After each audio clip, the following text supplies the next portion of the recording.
Hello and welcome to episode 45 of the Wilder podcast. This week we speak to Chris Blake about community land stewardship and how local people can take back control of the land around them through collaboration, long-term vision and trust between communities and public bodies. Chloe, hello. Hello, Tom. Another fun-packed few weeks between episodes. Yes, I'm quite grateful that the pace has slowed down a bit because we had a pretty busy September. First of all, if you're new to the podcast, welcome. We are founders of the Grange Project, which is a kind of community-focused project looking at loads of things on an 80-acre nature restoration site. Where shall we start? So before we jump into the conversation that we've got today, we usually give a slight, quick update as to what's happened on the Grange Project over the last couple of weeks. So, Chloe, where should we start? Let's start with the community day, I think. Okay, so the community day, we have them fairly regularly, every 2 to 3 months, where members of the community, the Grange Project community, get together on the site here and get stuck into a variety of projects or activities on the land. They're normally community-led, so there's people that have got certain expertise or have volunteered themselves to lead activities, ranging from rewilding through to, well, once we had somebody fixing our flail mower because there's a welder, which I thought was brilliant, all the way through to food production. So, I mean, Chloe, do you want to give an update as to what happened on this particular community day?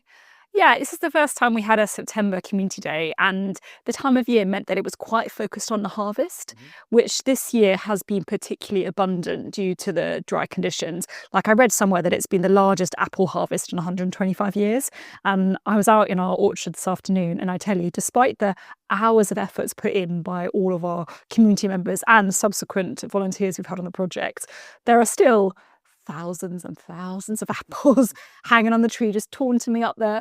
But anyway, we pressed a lot of juice, and hopefully next year when we do this again, people will bring more containers because we were only stopped in our tracks by a lack of suitable receptacles for juice. Yeah, and this community day and harvest was particularly special, I think, because of the new market garden that we've had in. You know, your pride and joy, Chloe. Neither of us have ever grown, created, curated a market garden before, but it's been such a valuable addition to the project in so many more ways than just the abundant food that comes off it. And listeners might remember that in the last episode, Tom slightly, I don't know. Oh, I've got to sit down for this bit. was impressed by the size of the polytunnel that we had purchased. And maybe I acknowledged slightly that it was quite a substantial structure. And perhaps that's been borne out in the fact that the polytunnel is still not completed. Yeah, and that was based on how nervous you were talking about it. Now I've seen it, Chloe. We can house 4 families in there for the year, I guess. It's that big. It's multi-story. I mean, how do you have a multi-story polytunnel? I definitely hadn't appreciated just how tall it is. It is like a cathedral in there. But what is exciting is I wrote my list of stuff we're going to grow in it. And we're going to be growing grapes, melons, aubergines. It's going to be awesome. Cool. I am looking forward to it. It is, like I said, really enjoying feeding everybody off the market garden we've already got. And every single time that kind of threw you the pride of being able to feed people from what we've grown on site, especially because we're so new to it. It's been great fun. So, okay, we scythed down your wood meadow, Chloe's wood meadow, I'm going to call it going forward. Chloe's folly is another thing, because it turns out hand-siding a field is a fair amount of work. Luckily, we ran a course on scything, and we had some specially trained volunteers that came down and helped us scythe down that field. And it is going to turn into something special and beautiful. I completely acknowledge that. It doesn't stop me cursing you slightly, Chloe, when we're having to hand scythe down this field and collect the grass and drag the grass off somewhere else and then hope that something beautiful is going to grow. Where else would you put in your skills from your scything course into practice?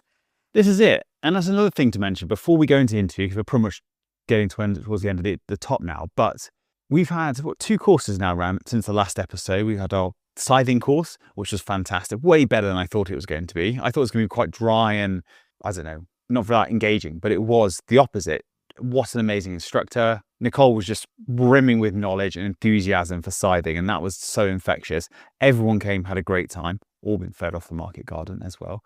And then we had our climate resilient gardening course. And how did that go, Chloe? Oh, it was wonderful. Again, Rachel, who has helped us sort of design the market garden and then came to deliver the course, is such a fantastic communicator. And she has that really fantastic balance of being able to hold a structure to kind of keep a rhythm to the day, but also be super flexible in response to everyone's questions, which was really nice. And we've got some cool new habitat up in the garden as a result of the day. I know a lot more about soil. There was just so much to take from the day itself. And part of this journey is being transparent about kind of how we hope to make revenue as well from what we're doing.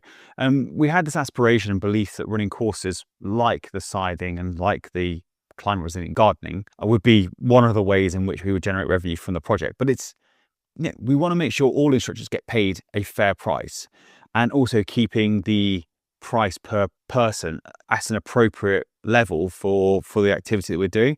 And it's just, again, being transparent. What we've learned from these last 2 courses being ran is that there's no profit in it. It's about, if we put profit in it, we would have to increase the price to a point where we felt uncomfortable with going forward with it. So we're running it at cost. What I mean is cost for the instructor. We're not putting any kind of additional venue hire or rental out of it. We just want to make sure that people come, they get value from what's being ran here, and we'll just have to focus on making money in another way. And that brings us on to a pretty exciting announcement. Over the last couple of years, Tom and I have been nurturing, developing, experimenting with a new idea, which builds on our strengths, really. My background in facilitation psychology, Tom's background in military entrepreneurship, and the wonderful resource we have on site here, which is the power of wilder nature. And that has brought us to Wilder Away Days. Okay, do you want to give a quick overview of what Wilder Away Days is and who we think would benefit from it? So Wilder Away Days is based on the premise that nobody likes going to a team away day where you're sat in a boring hotel room talking about the same stuff that you've talked about every single away day for the last 5 years with no tangible outcome. Maybe somebody might throw in a bit of paintballing or a quiz, but ultimately we wanted to do something different, something that really brings teams together in a completely unique context with the power of nature to supplement some fantastic conversations. So it's a combination of some brilliant, hopefully, I'm trying to pick myself up here, facilitation, and that's based really on my background in working with senior leadership teams to support them in developing their communication, strategy, visioning. It's based on the wilder nature that we have around us and using that as a resource to support unique conversations, to create really special team building opportunities where not only are you doing something in nature, which we all know is good for us, but we're also doing something that has purpose and meaning and contributing to habitat restoration. We're also happy to offer some really fantastic seasonally, locally grown food. Like, it doesn't get much closer than grown 200 meters away from the hub. And that is our last asset, really. We have this amazing building, which was architecturally designed, has fantastic views. It feels like you're being hugged in nature. I think someone described it recently. And I do hope that when teams come to join us, that they have a truly memorable experience that also leads to some really tangible outcomes that they can take back into their business environment. So to summarize, our 3 secret weapons: the project, the nature that's been around you, the hub itself, purpose-built for teams and corporate teams to come here and be able to do their strategizing in a good and comfortable environment, but also easy access to nature. And then finally, you, dear. And it's true. It's you are. So anyone that knows you and has met you knows how fantastic you are at facilitating those kind of discussions, getting the best out of teams, giving them that cringe and uncringe safe space to kind of operate within. And it's been borne out already. We've had teams on site already. We've had our tester team from people that already know the Grange Project and already asked to come and do team away days, and that's been fantastic. We've also just had our first corporate team buck in for their Christmas away day, which I didn't even think about that would be particularly, of interest, but they want to come here, do the whole strategizing and facilitation in the morning, and then the afternoon we've got a load of fun activities, including work on the project, but also axe throwing and a gin distillery tour, hopefully, if it's up and running by then, as well as a beautiful and delicious dinner that evening. So it is starting to come together, which gets me a little bit excited.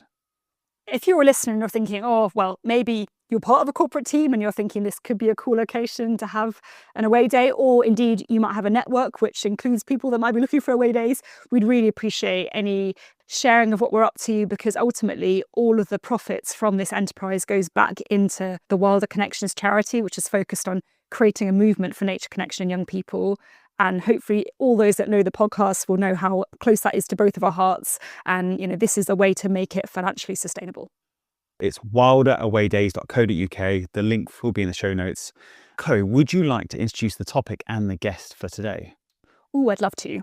I had the privilege of meeting Chris at actually one of our first team events here. Oh, that's a segue. And was just really fascinated to hear about the work he's been doing in communities over most of his career, but particularly this fantastic piece of co-production work he's done in the Rhondda Valley. I think anyone that's interested in community land ownership, how you work alongside communities will find something to take away from this episode. And it's really a fantastic story. Hello, Chris, and welcome to the Wilder podcast. Hello, nice to be here. In our recent episodes, we've talked a lot about natural capital, the role of farming, wildlife trusts, NGOs in delivering landscape recovery, but we haven't really talked about the role that communities can play in this, and particularly the role of community land stewardship. So I'm really excited to get into this conversation today. But before we go into the content, I'm wondering, Chris, whether you could introduce yourself for the benefit of the listeners. Yes, that could take 45 minutes. I'm a Londoner. I was born in London. I've moved to Wales 23 years ago, so I've been here a long time. Previously, I had a career in the publishing industry and with the early days of the internet. But since I've been in Wales, I've really been completely focused on social enterprises and social change. I was one of the founding directors of an organisation called the Green Valleys, which has been won a couple of awards, has been running for quite a while. We had a short period when we were 10-year period when we were designing and building microhydro schemes, very strong on renewable energy generation. And now for that, it was community-owned energy. We really wanted to put the assets into community ownership rather than corporate ownership. So we did that for many years. When the feed-in tariff, it ended, the business model for the small-scale hydro really ceased. The Green Valleys is then really focused on land and community land stewardship, which is what we're going to be talking about today. And I've been working in Treherbert at the top of the Rhondda for 7-8 years now, working with communities in the Rhondda to try to encourage and support land ownership, land stewardship, and community control over land. Other things I've been doing, I'm also being involved with Black Mountains College since it was founded. So I was one of the founding trustees of Black Mountains College and is still the chair there. And I'm a volunteer director with a number of organisations, Co-Production Network Wales and Global Action Plan as well. Oh, thanks so much, Chris. I mean, we've been trying to get Black Mountains College on the podcast for a while now, so maybe you can give them a nudge because I think they seem quite busy. Maybe after next batch of students have started. Yeah, because I think you can get iron on. For listeners that aren't familiar with Black Mountains College, it's a really exciting kind of higher education establishment working to reinvent how education is offered. But look them up, but hopefully we'll get them on the podcast as well. So for the first question then, you mentioned community land stewardship. What do we mean by that term?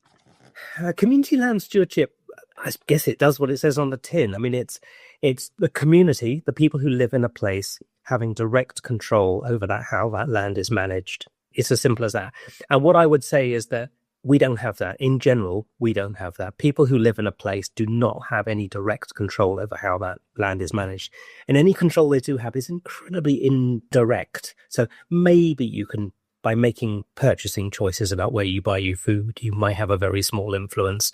But pretty much, and maybe through electing local officials for planning rules, you might have a very small influence, but it's negligible and there's no real effect.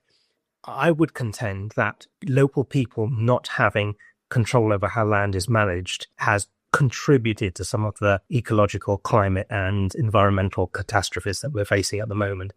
Because the people who do have control don't live in the place. They don't have a long-term stake in what happens in that place.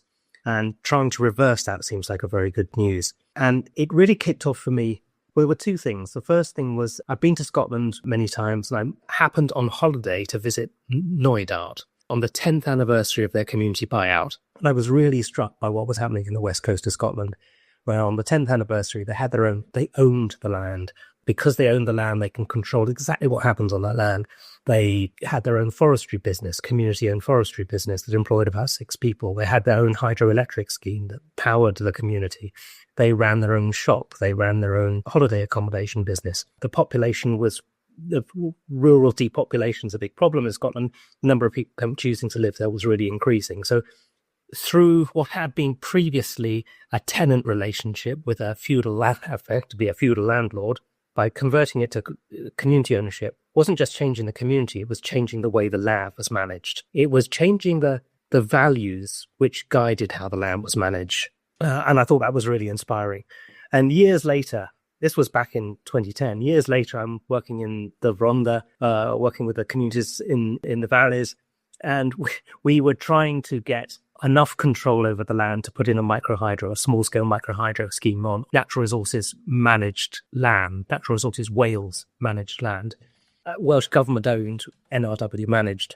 And we were having huge problems. It took us 4 years to negotiate access to put the hydro on there. During that time, the feed-in tariff crashed right down, and what would have been an income of £30,000 a year to the community for 20 years, that's £600,000, evaporated to almost nothing. And it just got me thinking, this is bonkers. Why is it so difficult for a community to have the most tiny influence over a land that absolutely surrounds them? And I set around on this, what then became the Skyline project, was how could we bring community stewardship, community land ownership to Wales, referencing what I think had been an amazing success in Scotland. That's really interesting, Chris. And what immediately jumps to my mind is thinking about, I can't remember the statistic, but there's some stat around the role that Indigenous communities play in land management, and how if you go to places where Indigenous populations still have a lot of influence over how land is managed, that's where most of the biodiversity is still preserved globally. And it's something you think about how that makes complete sense, doesn't it? When you live in a place, when you understand the place, when the place speaks to you and you engage with it, unsurprisingly, you're stewarding it in a way that is perhaps more responsible for both nature and people. And you have a long-term stake in it. Some of the work we did in Trevorherbert, we engaged the community in lots of different ways. And we were dealing with some of the older population there, people in their 80s. And what really struck me is how much a generation in their 80s cared about what that valley would look like in 100 years' time. You know, that was sort of counterintuitive to me, but it's their place. They've lived there all their lives. Of course, it mattered to them passionately what in 3 generations' time was going to be happening there. And that isn't a viewpoint, that isn't a set of values which get expressed through politics or through land management strategies or anything. It's a different voice, which we wanted to be heard. There's so many directions to go down here, but I'm going to try and bring us back to, because I think when people say community land stewardship, what came to mind for me immediately was people buying and owning the land, and that being the way of bringing the community, because when you own the land, you obviously have ultimate decision making over it. But yes, I was thinking about the practicalities of that, and I know that has been possible, like you described in Scotland, but I wonder if you could say a bit more about some of the different models of community land stewardship, and perhaps what works particularly within a Welsh context. Yeah, so the original thought was, we'll lobby to get community land purchase right to buy enshrined in Welsh law. That'll be easy. I had some very encouraging conversations with civil servants. It looked like it was all going to happen very quickly. And I thought, this lobbying lark is really easy. But it's different politics, and it's a different land history from Scotland and Wales. And the Welsh government wants to build, not to diminish its forest estate. That's a perfectly valid political choice. So transfer of ownership wasn't really on the cards. So then we started exploring, and I suppose there are different tiers, different ways of controlling the land. That the key thing to me is the ownership, different tenures. You can start with leasehold. So if you don't have freehold, as you said, allows you to do within the law, within the planning structure, anything you want with that land. Leasehold would be permission to manage that land according to some principles which agree with the landowner for 25, 100 years, which comes pretty close to the freedoms. You get full economic rights. You get the right to enjoy it yourself. You can manage it. There is a framework which you mustn't breach the overall terms of the lease, but that leasehold is pretty powerful. You can also have management agreements. So you could agree with the owner that we will manage this land for a period of 25 or 50 years according to some principles. It's not a legal leasehold. And if we don't manage it according to the guidelines, then you can take that away. But again, it gives an element of control. And then the last method, and the method that we ended up exploring and using in the Rhondda, was actually to co-produce with the managing agent and the community what that future plan is going to be. And that co-production process proved very successful and quite interesting. So the principle of co-production is that, so in the other models, in the freehold model and the leasehold model and management agreement, really with some guidance, the community is free to run that and make the decisions on that area. The co-production, you come together and you're pooling expertise, actually. You're taking the forestry, NRW, who's got forestry management expertise, and you're taking the community who don't know, let's say, pretty much anything about forestry, but have a very strong sense of what their values, what's important to them, what the future wants to be. And you put them together over an extended period of time. Our co-production process took a year. We had professional facilitators. We had everybody in the room. And we came up with what we called a future forest vision, a shared document, which was both sensible and realistic from a forestry point of view, but was built on the values and the aspirations of the community. And it was a negotiation. It started with, the community wanting something which was impractical. For example, don't touch the larch trees which were dying of disease. Don't touch them. We want them to be there and to rot naturally. And then NRW will come back and manage and say, yeah, you could do that, but the fire risk and the physical risk of falling trees is so great, we would have to close the forestry from public access. And then the community goes, okay, so let's not do that. That's not a good idea. That doesn't fit what we want. And then you co-produce a solution. And I think in some ways, in the co-production exercise we did in the Rhondda, we ended up with a better plan than either the forestry people on their own could have done or the community on their own could have done. You've got a pooling. It isn't such an obvious and direct form of control, and the community doesn't have to be involved in implementing that. But what you have got is that the values and the aspirations of the community are enshrined in that management plan. And our future forest vision was for 100 years. It wasn't a 3-year, 5-year plan. It was a long-term vision for how that land will be managed. And so it's just a way of getting the values of the local community expressed without the responsibility that come with freehold or leasehold, but in trying to get. So it's another model of achieving the same thing, which is local values determining how the land is managed. Paint a picture for me in terms of what kind of, with that example you're giving, what's the size of the area you're talking about? And is it all just a forest or was there more to it? It's mainly forestry, and this happened right across the valleys. After the coal industry went and the coal spoil, the area was heavily planted with commercial conifer forestry, right across all of the valleys. Often on slopes which are completely uneconomic to harvest, which is one of the ironies, and on old coal spoil, which is unstable. So maybe not the smartest decision. It completely transformed the valley. The top of the Rhondda, we're talking, the whole top of the area is sort of 600 hectares, which is 6 square kilometres. I mean, that's a lot of land. We focused our co-production process on the northwest side, and it's about 220 hectares to 2 square kilometres. We're not talking about a couple of acres of community woodland. We're talking about a landscape scale, things which make a difference to a landscape. How did you get everyone around the table? Because you're going to have to get true co-production, you need all those stakeholders invested at the start of the process. And how do that even occur? You're right. That is tricky. I mean, I was working with an organisation called Welcome to Our Woods, which is a community organisation in Treherbert that's been running for about 10 years now. And they have a very good relationship with the community. They're a trusted local organisation. It's not Chris Blake coming in and saying, let's talk about it. I work with them, and they have a wide membership and a lot of people who care very passionately about the future of that forest. So engaging the community was not difficult at all. We recruited what we called a design group of about 35 local individuals who would commit to be part of the co-production process. We didn't pay them. We did give them quality snacks and drinks, but there was no payment. The tricky thing is then you have to get the public authority, in this case NRW, who are the forest managers, to commit to do that. And I can understand why they're very reluctant to do that. Their view is, why are we going to compromise? Why are we going to constrain our management plan to meet our management objectives by what the community thinks? And we've got to really pull out the difference here between co-production and consultation.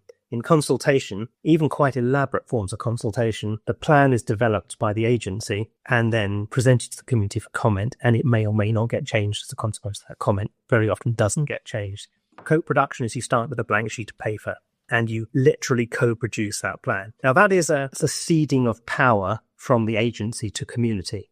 It's a pooling of sovereignty over those decisions. And that is not something that most local authorities, public bodies are very comfortable with. And it took quite a bit of encouragement, quite a bit of political pressure and other things to get them to join in the process. But at the end of that process, it was a revelation. I mean, we've got some of the people involved in the process were saying at the beginning, well, this is just going to be a forum where the community will shout at us. They don't like us. It'll just be a place for a lightning rod for those discontents. But all right, we'll give it a go. It's kind of reluctantly. At the end of the process, it was quite an honest approach. Wow, no, it works. The community listened and are doubly committed to listen. They worked out solutions together. And I think it will lead to a long-term change in the way that forest works and is managed. And it will be better for nature. It'll be better for the environment, better for carbon. It'll be better and more economically viable for the local community as well. I think it'll be a win-win. But it's a way of, I'm not advocating it instead of or better than freehold ownership or a long-term leasehold. But in situations where, for whatever reason, transfer of asset is not politically or practically possible, there are ways in which you can get community influence and community control over that forest without the legal structures of ownership or leasehold. I wonder if you could give me a couple of examples where maybe the dial, as part of this co-construction process, tipped slightly towards community. So what were the additional benefits that they managed to influence out of the process? And vice versa, or it's probably the same question, but what were some of the compromises that Natural Resources Wales came to in order that they probably wouldn't normally do? One of them I've already touched on, which is that the community's first instinct was that we don't want these trees all cut down. We don't want the clear felling a conifer that's been there for 40 years is a mess. I mean, it completely changes for 30 years, 20, 30 years, the aspect of the valley. It creates the enormous lorries trundling through the small, narrow valleys roads. Create a mess. You've got an increased risk of flooding because the mud is exposed to heavy rains, and you get a lot of problems. So, do we have to cut down the trees? These trees down, can we have to come down? And there was a compromise there that was reached. One of the big compromises were that these trees, once it's accepted that those trees would need to be felled, they can be felled in small coops, 5-hectare batches. So we'll do this one this year and another one that doesn't adjoin at the same time, and then we'll come back and then we'll replant those trees, either with broadleaf, so we'll stop timber production there. But some places you can still do timber production, but let's redo the replanting with mixed species of conifer, which can then be designed, so the forest can be designed for what is called continuous cover forestry, where you take out the bigger trees as they mature and leave the rest. So the difference between clear fill and continuous cover. If you take a 100-year perspective on the forest, you get more timber out of continuous cover than you do out of a 40-year clear fell cycle. But it's much more labor intensive. And it's a different kind of labor. It's a labor that suits a local forestry operation. So clear fell, you need to come in with equipment that costs £1 million. An out of area contractor comes in, causes a mess, takes all the timber, and there are no jobs and no economic benefit for the local community. Continuous cover forestry means that after 10 or 15 years, when you have to start thinning, there is local continuous work every winter season, which would suit a local operation. And so we've enshrined that, the felling regime, the planting regime, in anticipation of a different model of extraction.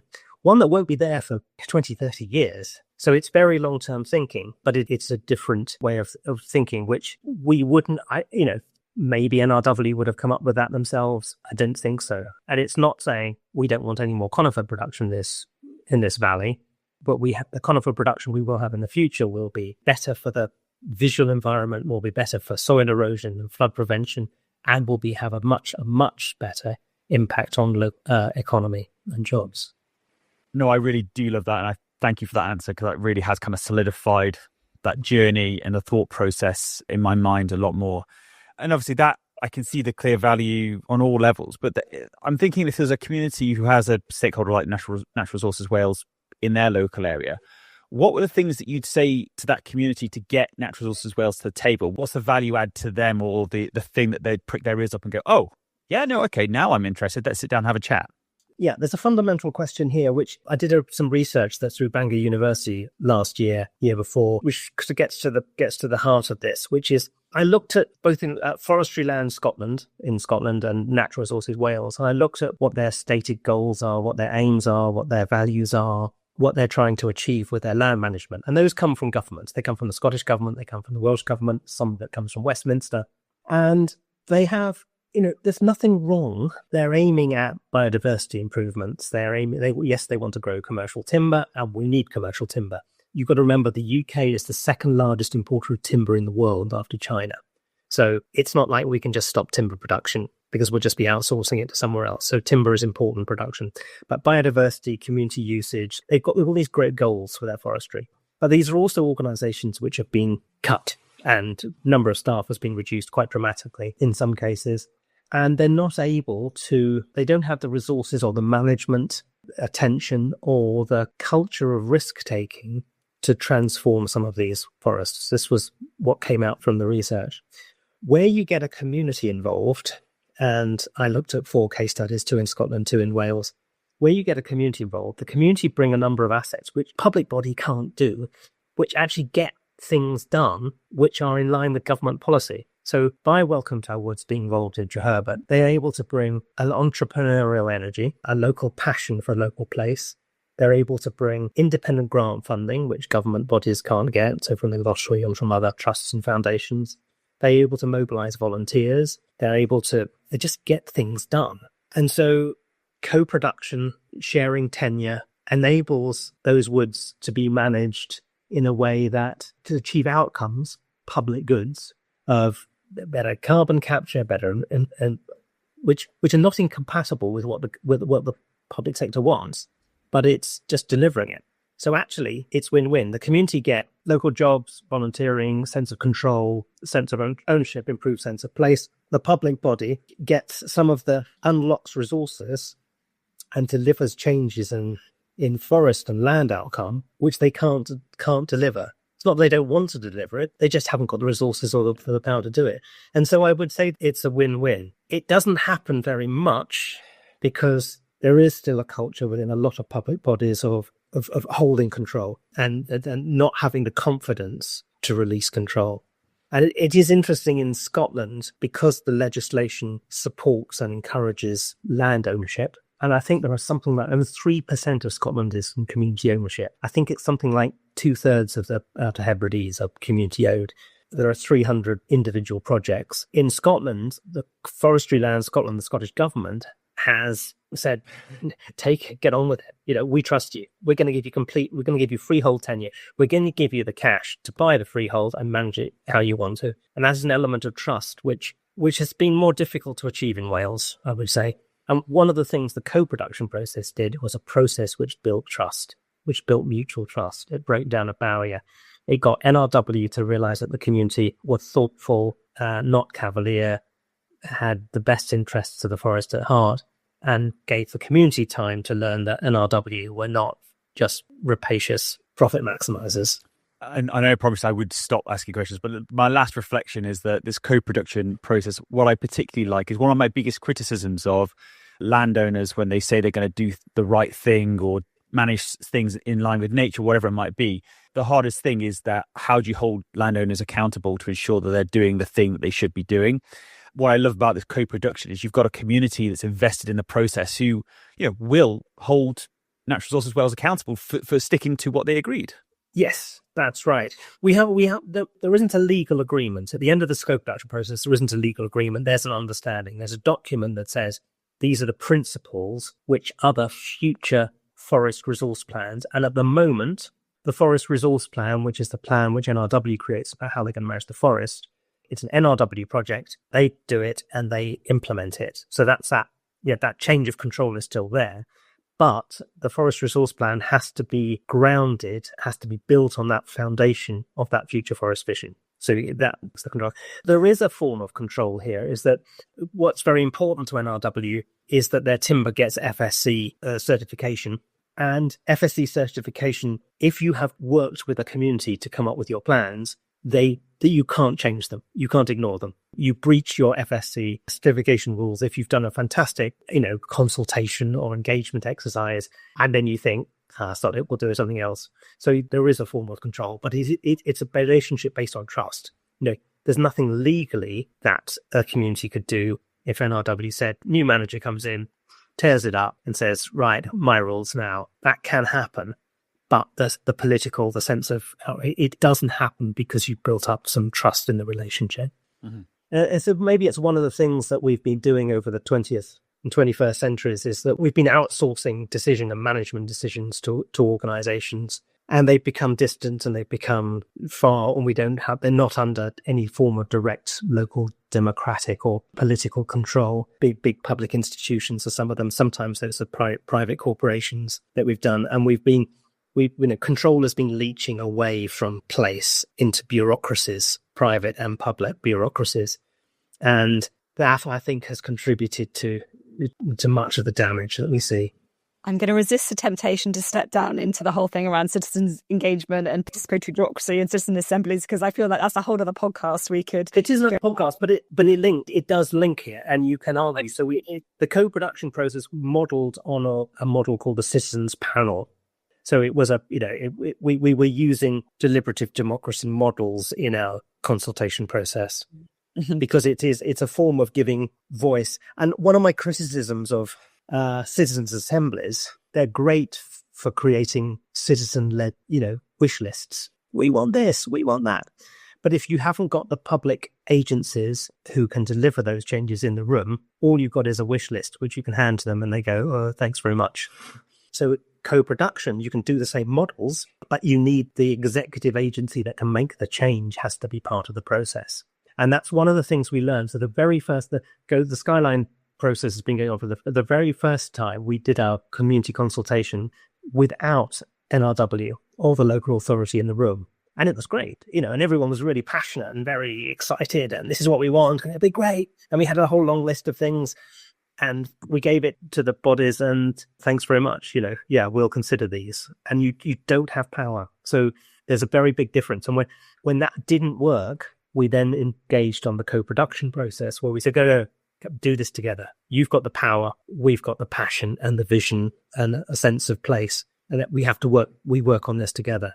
And that is what has allowed change to come about. And just in that practical sense, I think it was really helpful for you to outline the kind of contrasting approaches of a consultation, which is often a written document that gets put online that people are encouraged to read and respond to when they have the capacity. And often it engages a particular sort of person that is interested in reading consultations. And obviously co-production has a very different flavour. And particularly when you're talking about how you have these critical stakeholders in the room and attending to the power that's associated with some of those different positions. I'm wondering what these meetings actually look like. Are they, are they facilitated? Do you have equal balance between representatives? Are you using kind of creative methods to engage people? I wonder if you could speak to that a bit.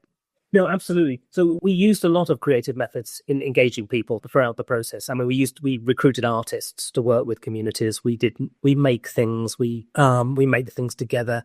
We did some really great, I think, some very good work. I mean, it's done quite a lot. One of the really interesting ones that we did, I always liked, was we did a timeline. I got one of those big rolls of wallpaper and we spread it out on the church and in the community hall right across the floor. And we did a timeline. We went back to the last ice age. So we went back 10 to 15,000 years.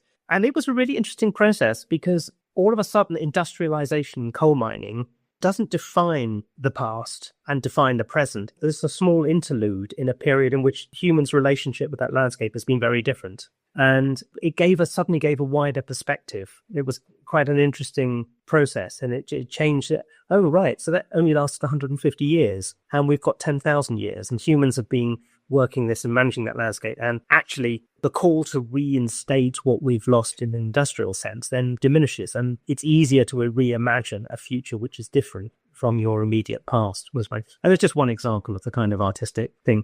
The terms of the process for the co-production process. So we used a professional co-production network, Wales, and they were fantastic. I thought they were so good that I've now joined them as a volunteer director. That is really useful because they are able to convene that space and to hold the space, and they're neutral. They can be trusted by both parties as being, technical facilitators without a predetermined view. So I think that's very important to the process. We treated it as a citizens panel, so we brought evidence to the panel. So the panel consisted we had to have NRW people in the room. We had to have the community design group in the room. We worked out what are the themes that are important to people. And then we brought in expert evidence to that group. But it's the element of giving evidence to a group who then decides how to interpret and question that evidence and then make a decision. So I think what happens a lot is that we defer to experts. Oh, he's a forestry management expert. He's got a degree in forestry management and he's, chartered forester. He must know. We'll let him make the decisions. And even in consultations, in all sorts of processes, people defer, oh, you're the expert. But actually, forestry, a chartered forester, we have all the technical knowledge, but they will lack the sense of place and the passion and of engagement for the future. And so you have to break this dependence and this deferral to experts. And so we treat them very deliberately as evidence givers. And so we got evidence. We had a professional forester who came in. We had a permaculture expert came in. We had a forest education person came in. We had a boriculture person coming in. So we had all these experts, people coming in, talking about other case studies, talking about examples, being questioned by the panel, by the technical NRW panel, by the Zones Assembly, and then left. Those experts don't shape what's in the plan. And then the panel, which, the combined things, having heard that evidence, then come up with a set of values, very important. We distill out the set of shared values and a number of principles for the development of the forest out of what we've heard. And so it needs to be created by the group and not commissioned from experts. And I think that's a really important voice about the power transfer. And a lot of this is about power transfer. It's about pooling power, the authority which has all the power and is pooling it, not giving it completely, but pooling it with the community, and then taking the power, using experts, but not pushing the power onto the experts. What I'm hearing in this process is how rich it is, how the creativity, the investment that's need to be made on all parties. And I was thinking about the funding investment as well to do justice to this. If you were somebody that was, you lived in an area where there was potential opportunity to start this process, was it grant funding that enabled it to happen? Yes, it did. You're right to focus on this. We did. We got a grant from the Welsh Government's Foundational Economy programme, which was a few years ago. We got about £30,000. We could have done it for less. We did. It took about £30,000. Big chunk of that is we spent quite a lot of time recording audio and film recording the process. So we could make films and share it with others. Now, you wouldn't always have to do that, but that we did. But it does cost money. It'll cost £10,000 or £20,000 for the facilitation and the kind of thing, convening and the process. There's also a cost from the NRW by committing to be part of that process are taking up management time, and I completely acknowledge that. They've got to commit people to come to the evening sessions. They're typically evening sessions. They've got to participate. They've got to liaise with internal people. So it's not a cost-free exercise. What I would say is that in relation to the long-term benefits and public goods that are delivered, those setup costs are not enormous. But it does need either public or grant funding to trigger it. And it will get more routine and cheaper as we do more of it in the future. So I can really see a process like this working when you've got a stakeholder like NRW, which, has a degree of needing to address the kind of perspectives of the public and community around it. But I wonder whether there are any examples of sort of similar projects or using a co-production process that have worked with more private landowners. Generally don't know whether private projects have gone through a co-production process. I mean, the private landowners, it's often been a sale. It's been a sale of the asset.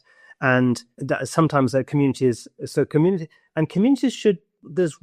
you can unleash so much power and so much good if a community can take control of a land asset in some way.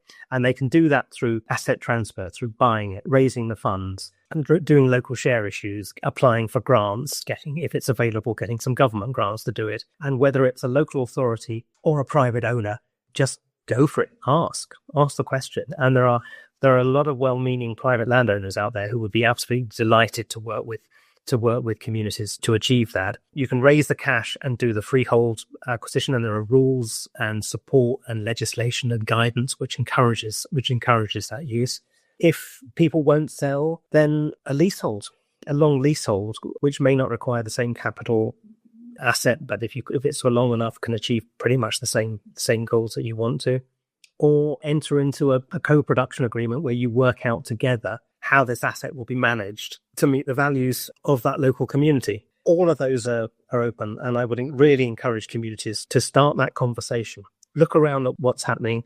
Talk to other communities that have been successful in doing this. In Wales, there's just been a government commission, which I and a number of other people sat on, looking at the future of asset transfer in Wales, both from public and private. And this is the report's going to be out in the autumn, and guidance to Welsh Government perhaps to change legislation around this and to make it easier to do that.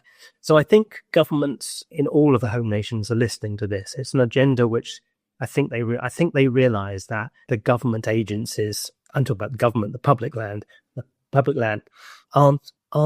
haven't got the capacity to maximise the public goods from that land, and that some form of partnership or transfer of asset is a sensible way to go. So I think the mood is changing in our favour, and start that conversation. Local authorities have guidance on asset transfer. You have to be wary, and there has been some history of local authorities dumping the assets which are difficult to manage, which have high running costs, and they can't otherwise sell on communities. But you can go beyond that. And there are lots of bodies like Locality in England or Development Trust Association in Wales, the equivalent in Scotland, who will help communities, advise them on establishing, doing fundraising, doing share issues, fundraising, how to negotiate with public or private bodies for asset transfer. So there is a lot of support out there. Yeah, and that was one of my final question. We are sadly come to the end of the conversation, but I don't want this to be a hospital pass. Over to you, Chris. So I hope, is there already a website that exists that collates these different methods that you've just described into one website with a kind of a flow chart and advice and guidance of where to go next? Because that sounds really sensible direction to go. I can't think of it offhand. What I would say is that, and I think it differs with each of the four home nations because the legislation differs. Northern Ireland, Scotland, England and Wales. I think probably the places to go in England would be Locality or the Plunkett Foundation. There are other organisations as well. In Scotland, you've got Community Land Scotland, which you can guess what that's about, and they will have the best place. In Wales, we don't have a Community Land Wales, unfortunately, but maybe Development Trust Association of Wales is one of the first places to go, which is the equivalent of Locality in Wales. And the Development Trust Association in Northern Ireland would be a good place to go. These are not-for-profit organisations which have a commitment to community ownership, community asset ownership, development, economic development. And a good point. Whether there is in each of those places a website where guides you through the process, I'm not so sure. Certainly, I can't think of one in Wales. Well, thank you very much for your time. Your dog's had a nicely timed cameo right at the end of that, which is perfect timing for saying they probably want to go for a walk. What we normally do is just throw the ball back to the guest at the end and just say, is there anything you feel like we haven't covered or you feel like it's important to bring out before we bring this? This is the in our time question at the end, isn't it?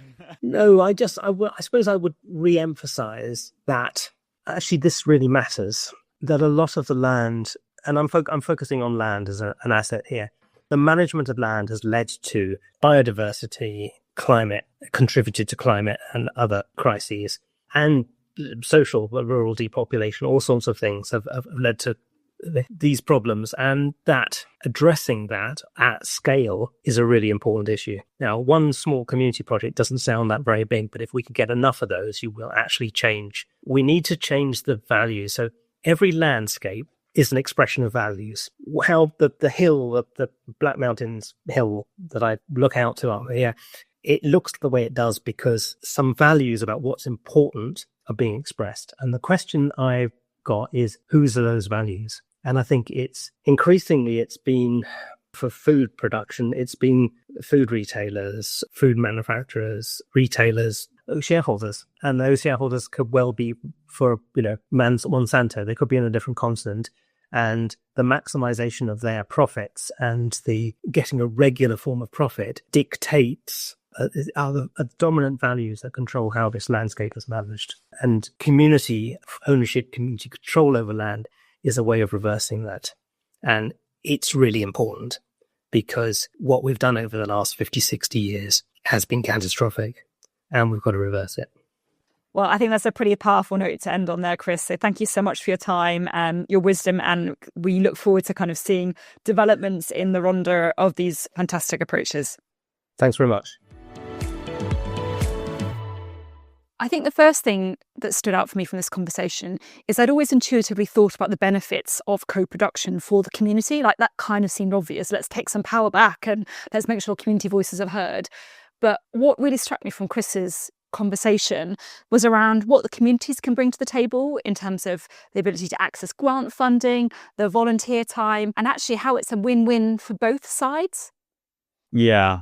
It also made me realize that I am so fundamentally not suited to any of this co-production concepts. Just my personality. I am very impressed by what can be achieved with patience and logic and a researched approach. And hats off to anyone that can do that, because it takes so much skill. And I think having in your heart that innate belief that everyone is in it for the same reasons and wants to get a really positive result out of it. Optimism, maybe that's the word I'm looking for to get there. But clearly, if you are resilient, if you keep pushing things forward, if you are patient, if you are resilient, all the things I've just said, then positive things that can come out of it. I think it's also a helpful reminder about this innate human goodness, perhaps. I think we've been slightly conditioned to imagine that humans are sort of fundamentally selfish beings that only really care about their own patch of anything. And actually, it was Chris's point around how he was sort of surprised there are people in their 80s who were really caring about future generations. And I was thinking, yeah, I can see that. I can see that actually on an individual level, when you sit down with any person, fundamentally, they want the right thing for their community and their space and for the planet and for future generations. I think we just sometimes get caught up in a bit of a system that positions us to end up prioritizing other things. Yeah, and maybe that's to do with ignorance. It's to do with that lack of knowledge. And what I particularly liked about this co-production concept was that bringing in the quote unquote experts or witnesses, or what the phrase that he used, and allow them to provide information to everybody to hear the same information together in the room, so that then it can be discussed from a position of knowledge, not from a position of ignorance. And I think that is a really positive thing I think can be taken forward, not just for co-production of land, acquisition or stewardship, but actually wider and more into the political landscapes. That's exactly the point I was going to make. I was really thinking where else we can use this process. And, there are things like participatory budgeting, where essentially you get people together with a budget for their town or local area, and you ask them really, what would you do with this money and how would you spend it on the basis of, shared knowledge by experts. And I was thinking as well about the NHS. Like, there's some really tough questions the NHS has to answer about where it's going to invest its limited resource, because it just cannot keep on meeting escalating need within the budget it has. And actually, why can't we use a process like this so that local people have a say over local services? Again, it takes someone like Chris to facilitate that. It's not an easy thing to do, and to do it properly and to do it well and do it, facilitating discussions independently. I also, I wish I had enough time to talk to him about how people at the co-production network of Wales, how do they maintain that neutral? Because you can't be unbiased. It's just human nature. But how do you put in checks and balances to ensure that you're as unbiased as you possibly can be and present it in a neutral way? Quite interesting topic, really. And it connects a little bit into my world around facilitation as well. So I'd love to get more involved in those sorts of projects. But anyway, one step at a time. To be fair, and that's why I'm so fundamentally not suited, because I just sit there and tell people how to do it. And anyone that knows me will know that is so true. Doesn't mean I'm right, by the way. No, but you do get stuff done. So, there are, I think there are merits to both approaches. But I'm definitely more on the bringing people along through collaboration rather than instruction. But anyway, maybe I think just as a last point, because I'm aware, again, this is going to be a very long episode. But the good news is that the Future Generations Commissioner of Wales has recently made a pledge that we should be looking at a community right to buy in Wales. And I think it's on various different manifestos in the run up to the Welsh election next spring. Awesome. We've pretty much come to the end of the podcast. Now, there is a sensitive topic we now have to cover. Is it better that I do this, Chloe, or you? I think because of your relationship, it's better if you do it. Okay. It's a bit of a long story. So if you're at the end of the podcast, you want to stop, feel free. But this is about the pigs on the project. So for those that are new to the Grange Project, we had two, there you go, I've given it away, British Saddleback pigs here that were doing amazing jobs. They had a job for life. It was only down to them that could mess it up because they were ecosystem engineers. They were doing so much good for the biodiversity. They were super friendly animals, and I'd basically fallen in love with them. I think I said on one previous podcast that I love them slightly more than the children. Maybe I just said that offline. I don't know. But that being said, we had a number of episodes with them where they were being kind of beyond friendly and into aggressive territory with guests on the project and ourselves. It wouldn't matter if it happened once or twice, but it was starting to become a semi-regular occurrence, and it's starting to get a little bit dangerous. And unfortunately for the pigs, they've had to go to the abattoir. Now, we were always intending to bring the pigs on site for meat and allowing them to do the nature restoration and then taking them away for meat. But because I fell in love with them, I wanted to keep them for as long as we possibly could, forever, until they died of old age, if that was practical. But unfortunately, that hasn't been practical, and they've had to go for meat, which is unfortunate very much for a lot of people in the community who equally love the pigs as much as I did. But on the flip side of the coin, for the people who are still reducing their meat intake but still eating meat, they are going to be quite delicious when they come back. I suppose from an ecological perspective, you don't really get a lower carbon footprint pig than what we have here, because they had no supplementary feed. They have done a fantastic job to promote biodiversity. And if you're going to eat meat, and I completely respect a lot of people's reasons not to do that, then hopefully these guys have had a pretty good life. Yeah. We'll probably get flack, but ultimately every decision has been made based on logic and reasoning, and we can't have aggressive livestock on the land. We've got guests, we've got schools, we've got children, we've got volunteers, we've got the community on site regularly, we've got footpaths through the land, etc. So it just, unfortunately, we didn't have any other options, and no other landowners will want quote unquote aggressive pigs on their land either for all the same reasons. So this was the option that was left to us. And to be fair, meat production was always part of the conversation around this. So, right, well, that was a semi-downer to finish on the episode on, but it has been a fascinating episode, and I hope people have taken away some inspiration for something maybe that they can do with their communities moving forward. Close at it? I think so, Tom. Until next episode. Let's go.